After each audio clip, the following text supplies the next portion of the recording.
Once upon a time, in a small, quiet village nestled by a sparkling river, lived a young boy named Leo. Leo wasn't like the other kids who spent their days running and playing.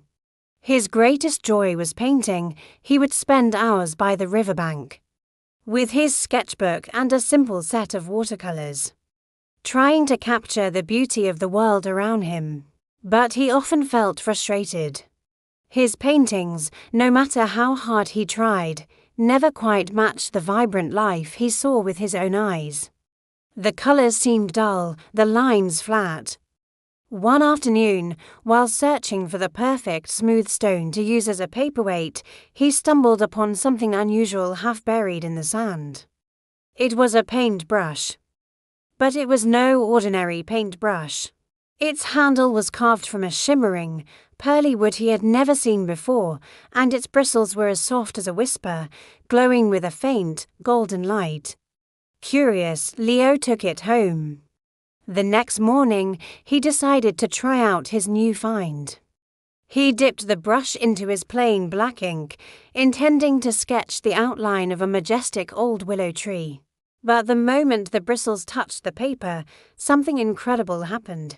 The black ink flowed out not as a line, but as a fully formed, perfectly detailed bird.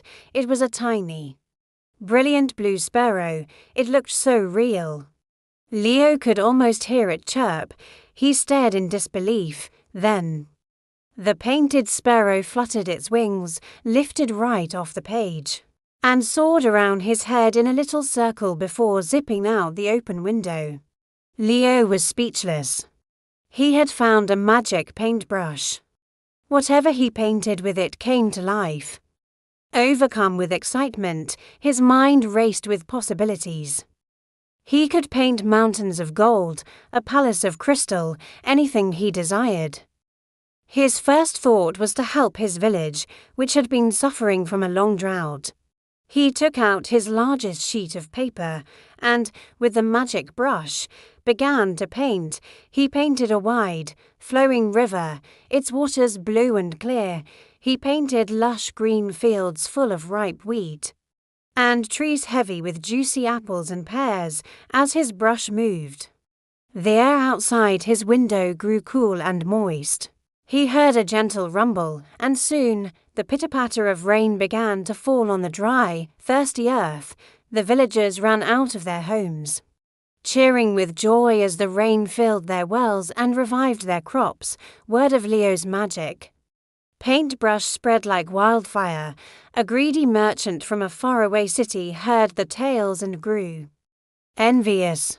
He traveled to the village with a chest full of gold, demanding that Leo sell him the brush. "I will give you more riches than you can imagine," the merchant declared, but Leo refused. "This brush is not for creating personal wealth," he said calmly.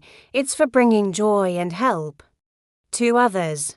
Furious, the merchant sent his guards to steal the brush. That night, as they broke into Leo's small house, he was ready for them. He quickly grabbed the magic brush and painted a huge, fierce dragon on the wall, with a mighty roar that shook the entire house. The dragon leaped from the wall, its scales shimmering and its eyes blazing. It coiled protectively around Leo, letting out a puff of smoke that sent the terrified guards and the greedy merchant scrambling away, never to be seen again. From that day on, Leo used the magic paintbrush wisely. He didn't paint gold or jewels. Instead, he painted bridges to connect isolated parts of the village. He painted books for children who had none, and he painted colorful flowers to brighten everyone's day.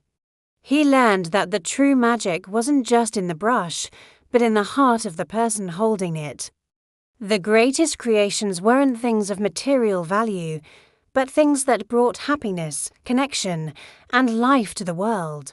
And so, the boy who once struggled to capture life on paper became the artist who shared it with everyone. Thank you so much for watching this story with me today. If you enjoyed it, please give this video a thumbs up and consider subscribing to the channel for more tales like this. We'll see you in the next one.